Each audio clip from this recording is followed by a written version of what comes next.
নমস্কাৰ বন্ধুসকল, কি খবৰ আপোনালোকৰ? আশা কৰিছোঁ ভালেই, মোৰো ভালেই। আজি মই আপোনালোকৰ মাজলৈ এটি নতুন বায়োগ্ৰাফি ভিডিঅ' লৈ আহিছোঁ।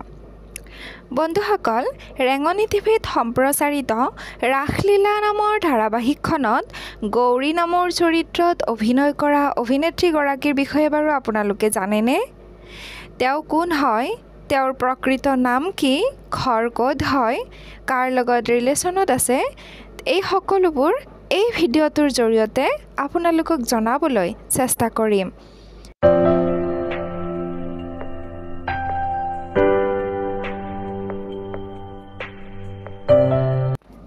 ৰেঙনি টিভিত সম্প্ৰচাৰিত ৰাসলীলা ধাৰাবাহিকখনত গৌৰীৰ চৰিত্ৰত অভিনয় কৰা অভিনেত্ৰীগৰাকীৰ প্ৰকৃত নাম হৈছে এনিশা হাজৰিকা।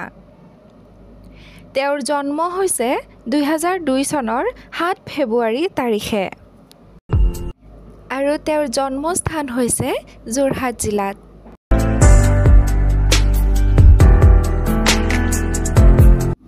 পৰিয়ালৰ কথা ক'বলৈ গ'লে অভিনেত্ৰীগৰাকীৰ পৰিয়ালত মাক, ভায়েক আৰু আইতাক আছে।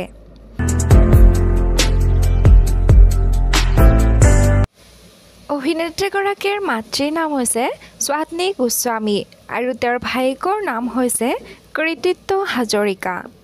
তেওঁৰ পিতৃ ইতিমধ্যে ঢুকাইছে। তেওঁৰ পিতৃৰ নাম আছিল স্বৰ্গীয় ভূপেন চন্দ্ৰ হাজৰিকা আৰু তেওঁৰ আইতাকৰ নাম হৈছে সৰুপ্ৰভা গোস্বামী হাজৰিকা।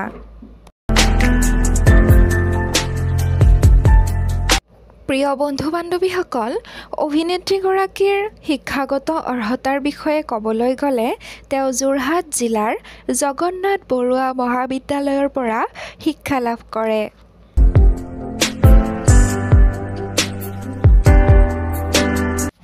অভিনেত্ৰীগৰাকীৰ অভিনয়ৰ কথা ক'বলৈ গ'লে তেওঁ পুৱতি তৰা, কহুৱা বনৰ ছাঁ এই অসমীয়া ধাৰাবাহিককেইখনত অভিনয় কৰি নিজৰ অভিনয়ৰ প্ৰতিভা প্ৰদৰ্শন কৰিছে।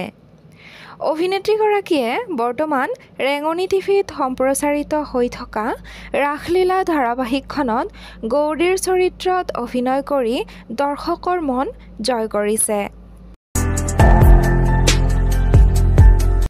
প্ৰিয় বন্ধু-বান্ধৱীসকল, আপোনালোকে বাৰু ৰাসলীলা ধাৰাবাহিকখন উপভোগ কৰেনে? যদি উপভোগ কৰে তেতিয়াহ'লে গৌৰীৰ চৰিত্ৰত অভিনয় কৰা এই অভিনেত্ৰীগৰাকীৰ অভিনয় চাই কেনেকুৱা পাইছে কমেণ্ট কৰি জনাবলৈ একেবাৰে নাপাহৰিব।